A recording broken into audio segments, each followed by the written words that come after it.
catch a draw to the funny shop, buy me some curly hair. Gotta buy a beard and a little black tie, sure I ain't got a prayer.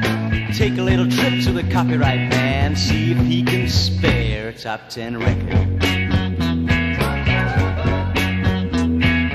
Get a little tune with a phrase in it that I can play 1,000 times. A little bitty riff that'll bore you stiff until you're out of your mind. The music fades, and then there's the voice and the face of Top 40 Tony Young. How's it going? How you doing? Haven't been here since May 6th, 2007, but it seems like it's been longer. The number to call here, if you want to call me and talk to me, is 1-312-738-1845. Tonight's a live call-in show. Well, how you been doing? Haven't heard from you in quite some time.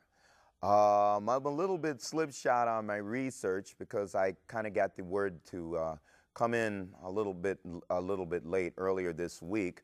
But before we take some calls, let's do a little bit of going back here. 50 years ago, #1 song is "Don't" by Elvis Presley. "Don't I Beg of You" by Elvis Presley. It's early 1958. It's just a few months before he's going to go into the Army. 1968, it's a very saccharine instrumental by a French orchestra leader, Paul Marriott. "Love Is Blue." 1978, that's all Saturday Night Fever all the time. It's the Bee Gees, "Staying Alive." They've got two other tunes in the top 10 simultaneously 30 years ago.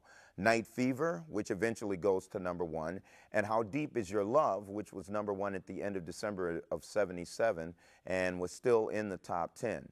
Brothers Barry Gibb and Maurice Gibb produced two other singles that were in the top 10 this week in 1978 too. That's "Love Is Thicker Than Water" by their younger brother Andy Gibb and Australian female singer Samantha Sang's "Emotion." Oh gosh, well, let me see. I wanted to speak briefly of the recent inductees in the 2008 Rock and Roll Hall of Fame. Now check this out, you guys. You got Leonard Cohen, kind of proto-emo singer-songwriter. Leonard Cohen, about the only thing I'm really familiar with that he did was the album "Death of a Ladies' Man," produced by that creepy dude Phil Spector. And he did some songs for, what was the movie? The Oliver Stone movie, Natural Born Killers, Waiting for the Miracle to Come. He does that. So Leonard Cohen's there.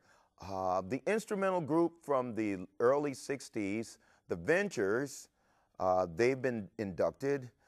Madonna, John Mellencamp, and the Dave Clark Five. Now, I was always under the impression that if you wanted to, or if you were going to get inducted into the Rock and Roll Hall of Fame, that you had to be musically influential in some way. And I just don't really agree going along those lines with Madonna or, well, even John Mellencamp, even though they've done, they've been prolific as far as their output. I don't know about influential. The Dave Clark Five, I was just speaking to Fred here, and we both came upon the conclusion that they kind of rode a wave, the British invasion wave that was going on in 1964 and 1965. I'm still holding out for Kraftwerk, so if there's somebody who's watching and wants to throw in a vote for me or throw some emails toward the inductors of the Rock and Roll Hall of Fame to put Kraftwerk in, I'd certainly appreciate it. I think they're actually very influential. It's good to be here tonight. Good evening, folks, and welcome to it's good to be on the line. Ready to talk to Top 40 Tony. Go ahead, caller. Hello, Tony. Hey, how's it going? Good, good. I enjoy your work a lot. This is L.D. Foster. I'm calling from Indianapolis. How are you doing? I'm okay. What are you doing calling from Indianapolis, man? Well, the signal's real strong right now, and I just, I wanted to make sure I got in early so I could talk to you. Okay, what's on your mind, man? I got a question about two things. First, real quick, do you think, talking about bands and their likelihood of making the Rock and Roll Hall of Fame, do you think that Rush has any viable chance of ever getting into the Rock and Roll Hall of Fame? I do know that a lot of people have been clamoring for them to get there, and it's been long since the time period when they made their first album, 1974. The way they're going about it now, I say give it another 3 years, man. Okay, because, yeah, I agree with you. I think it's maybe on a longevity argument. They've been around so long, and they're still selling out arenas and reinventing themselves with every album.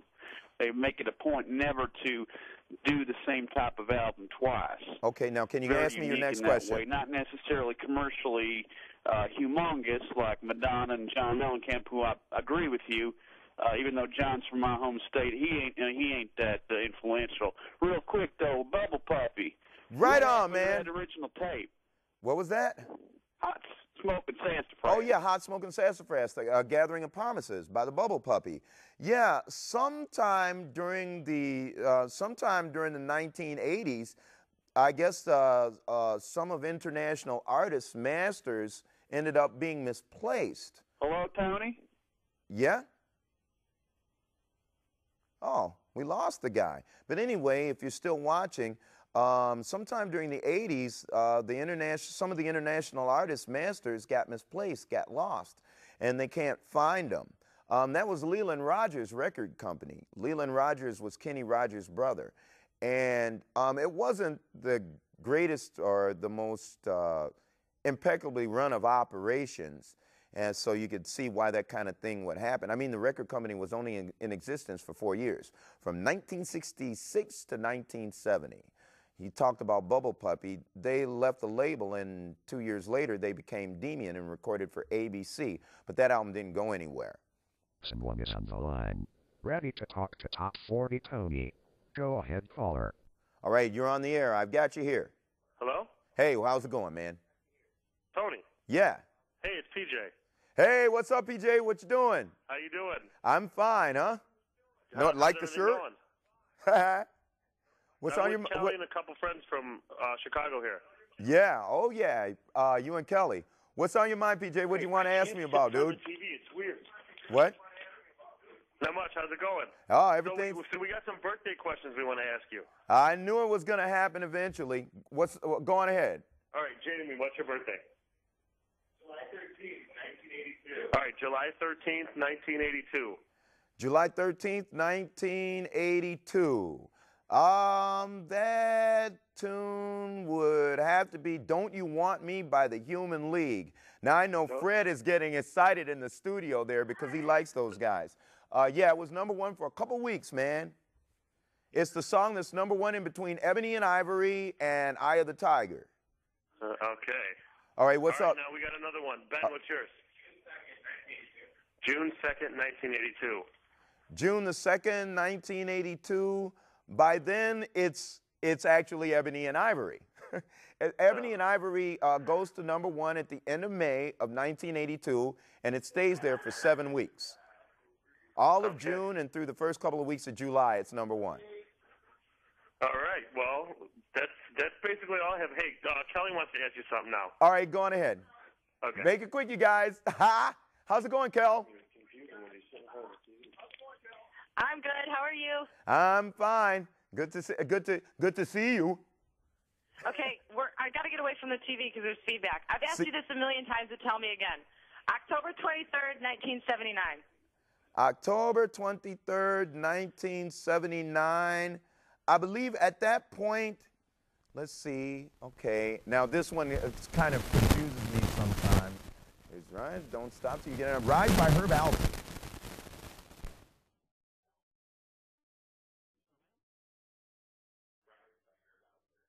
Yep. It was either that or Michael Jackson. Michael Jackson's Don't Stop Till You Get Enough. Yeah. So it's like 1 week off. Excuse me, I got to fix my mic. Wait, PJ wants to know his again. September 6th, 1979. Hold on. That's My Sharona, man. My Sharona by the Knack. #1 for 6 weeks. He likes that tune. Beautiful. Right on, Kel. Okay, Sorry thank about you, Tony. that. We're going to dedicate our next rock band song to you. We're playing right now. I got to go, though, Kel. I think I might have some more callers. I love it. I like Go her. ahead, She's Paul. awesome. Ask Tony your question and get to the heart of the meat of the matter, jerk. Hello? Oh, hey there. How's it going? How's it going, sir? I'm okay. What's on your mind, man? Look, sir, I want to know how long you been doing this show, because I've just been flipping through the TV, and I happened to stop and look at it, and I seen the top 40.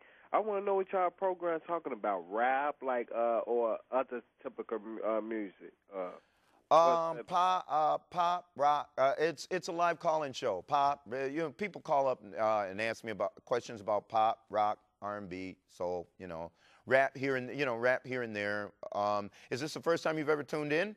Yeah, this is the first time I ever tuned in, because I was flipping through the channels. I ain't know what to watch, and I just happened to stop on this and see what you was talking about. And I seen some callers calling in asking you questions. That what made me call when it said live calling. That's why I called. Right. Yeah, I've been doing this off and on for a while now. Quite a while, as a matter of fact. But I'm not here every week. If you got something on your mind? So what time y'all actually come on? Sunday during this time? Y'all actually airing right now? Yeah, I'm live, obviously. Okay. So thank you. So that's all I had. All right. Yeah, man. Thanks. If you see me again, give me a call. Go ahead, caller.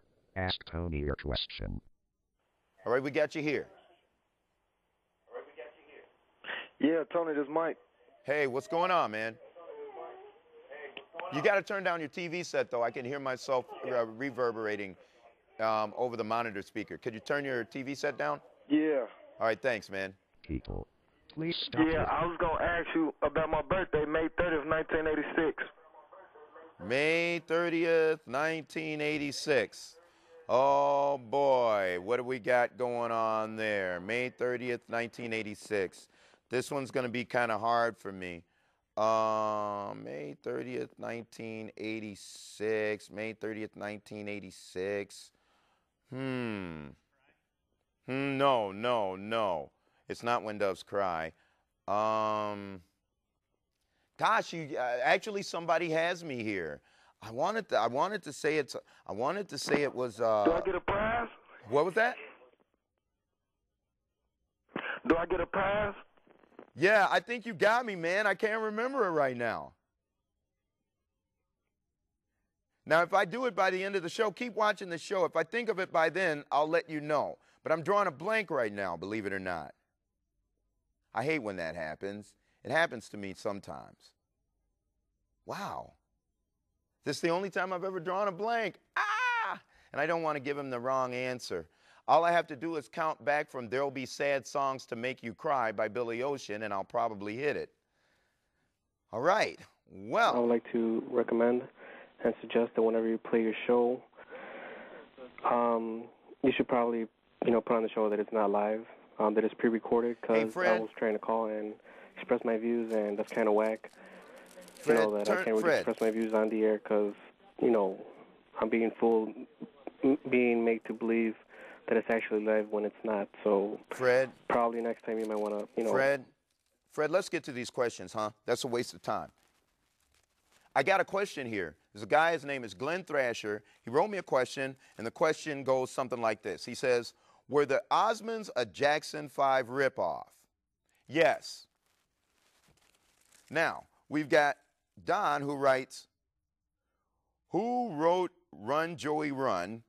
What do you think of the song, and has there ever been a remake? David Geddes wrote and recorded it. What do I think of the song? It's absolutely gut-wrenching. Has there ever been a remake? I hope there never will be one.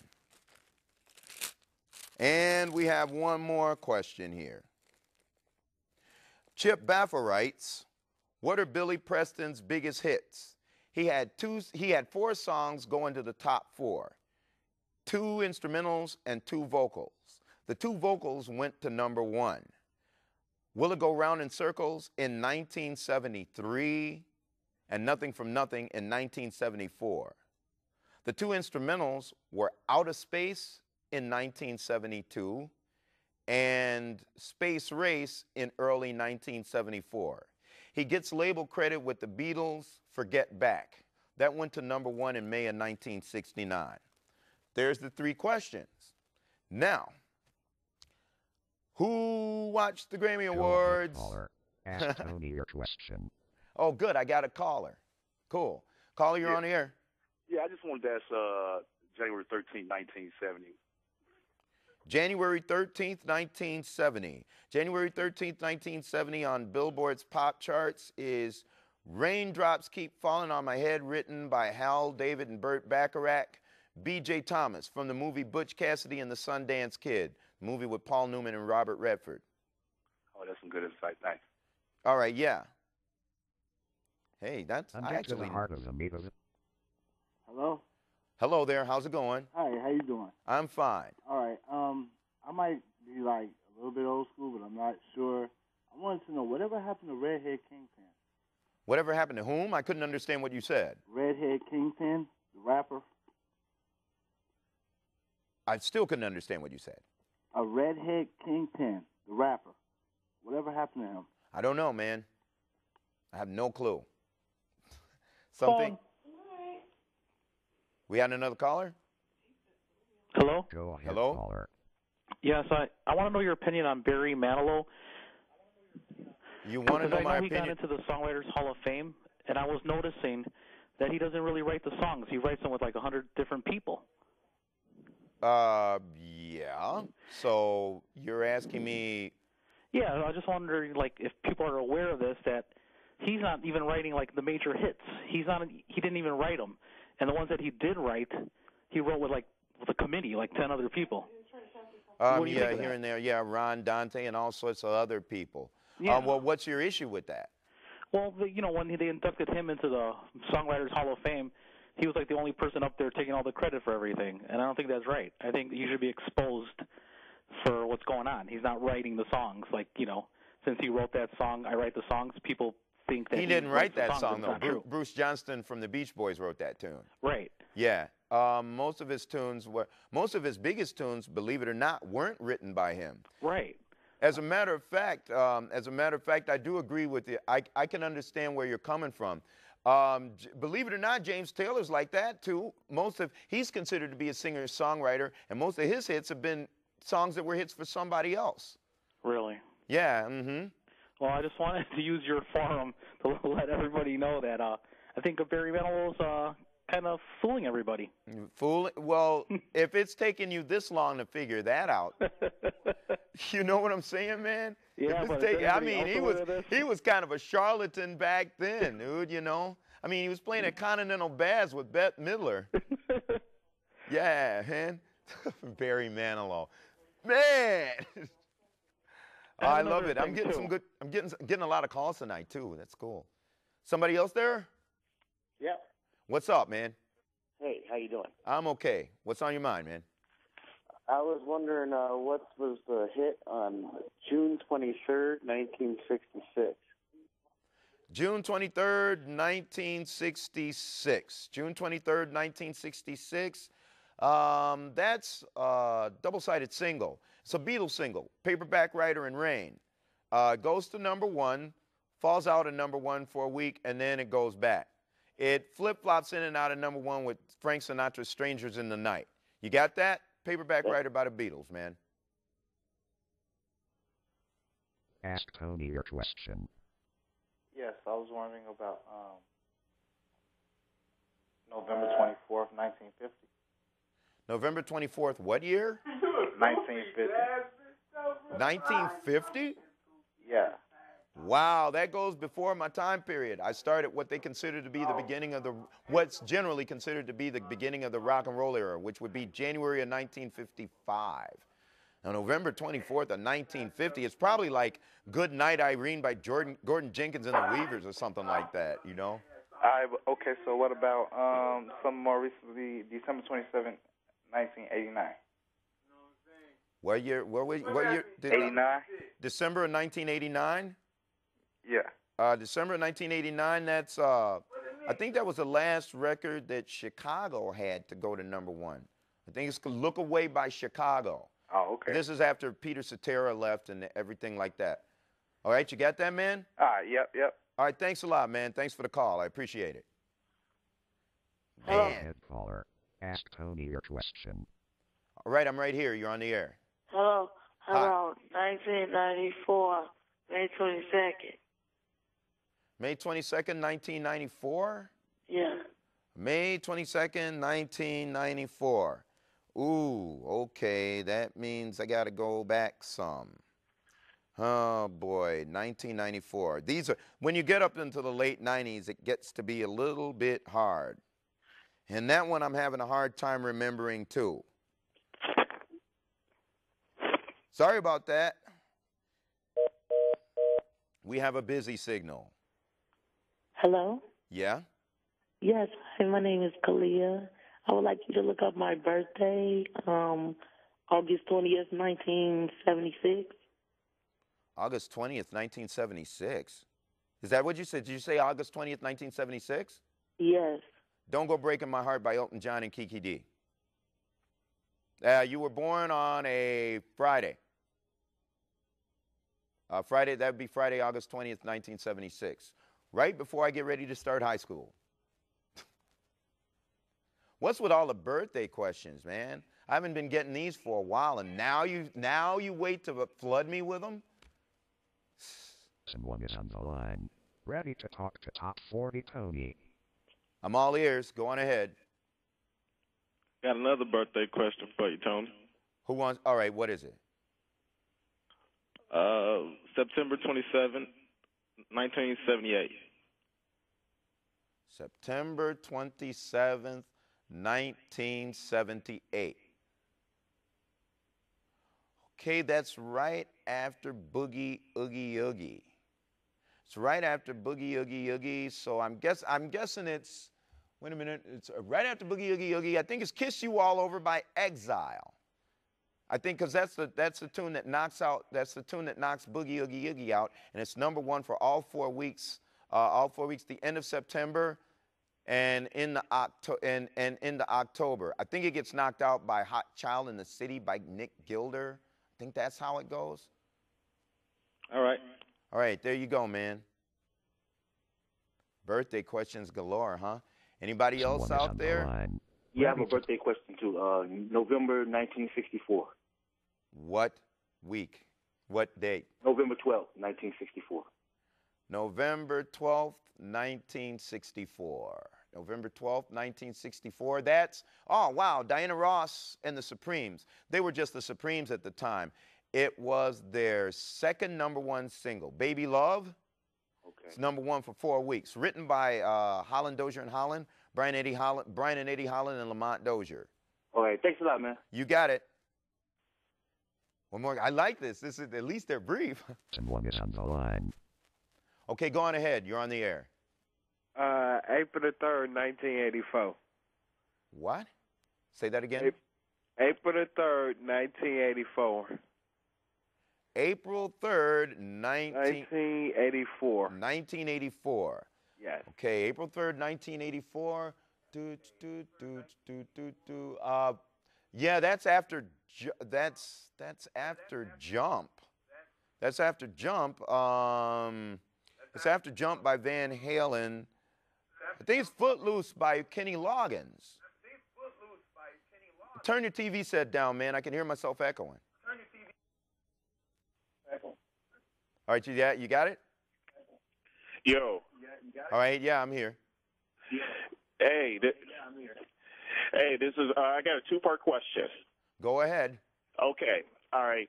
This is another birthday question, first of all. September 11th, 1970. September 11th, 1970. September 11th, 1970.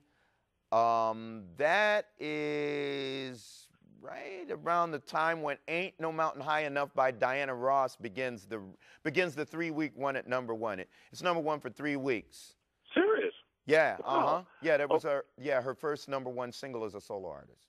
Okay, and my second question is actually a Motown question because I'd like for you to verify for me if Still Waters Run Deep Four by Tops. the Four Tops was released around that time. I know it was 1970. Yeah, I it was. Curious if it was around my Yeah, birthday. yeah, uh-huh. Yeah, totally. Oh, yeah. Wow. How close exactly? Let me see. Stillwater was, let's put it to you this way. Stillwater's Run Deep. I Know I'm Losing You by Rare Earth. I believe I'll Be There by the Jackson 5. Ain't No Mountain High Enough by Diana Ross and the Supremes. War by Edwin Starr. All those records were out at the same time. It's a Shame by the Spinners. They were all out at the same time. Late summer, early fall, 1970. Beautiful. This is Rob. Love your show. Thanks, man. I appreciate it. Got some more callers out there? Someone is on the line. Yes, July 4, 1958. Yakety Yak by the Coasters. Whoa, you're good. I checked that before I called. Yeah, Yakety Yak by the Coasters. Yeah, one of the first songs to ever be recorded on an 8-track, multi-track recorder. Atlantic Recording Studios, Tom Dowd. Yeah, Yakety Yak by the Coasters, 5 of which, I think 4 of the original 5 Coasters have all died. I think there's only one member alive, but I don't remember which one it is. I think there's 4 of them that are dead, though. Yeah, it's Yakety Yak by the Coasters, man. Thank you. You got it.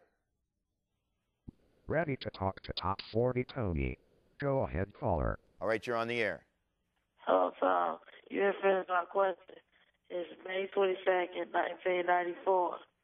Oh yeah, and I'm still thinking about it too. Yeah, damn it.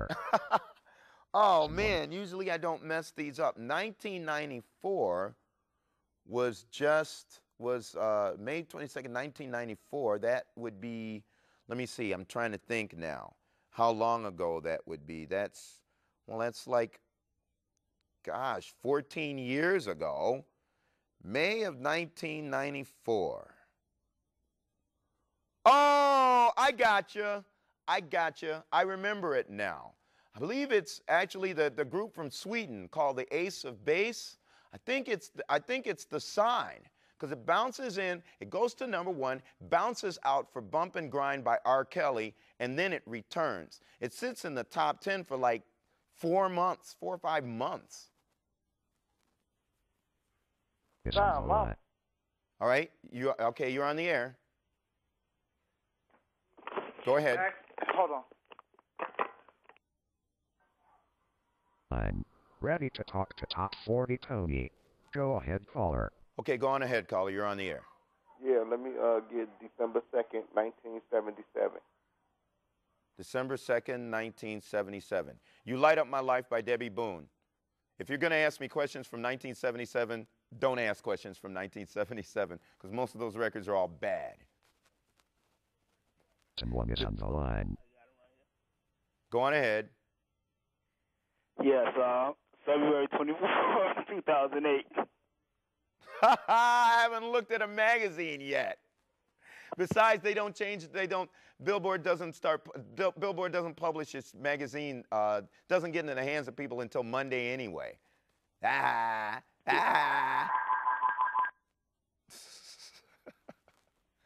Gosh, you just gotta love it. The beauty of public access television. We have a caller on the line. Go on ahead. Go on ahead. You're on the air, caller. Yeah, Tony, October 30th, 1959. October. Mac the Knife by Bobby Darin. Oh, you got it, my man. Thank you. You got it. All right. Take it easy. I like that. Yes. Gotta catch a trot to the funny shop. Buy me some curly hair. Gotta buy a beard and a little black tie. Sure, I ain't got a prayer. Take a little trip to the copyright man. See if he can spare a top 10 record.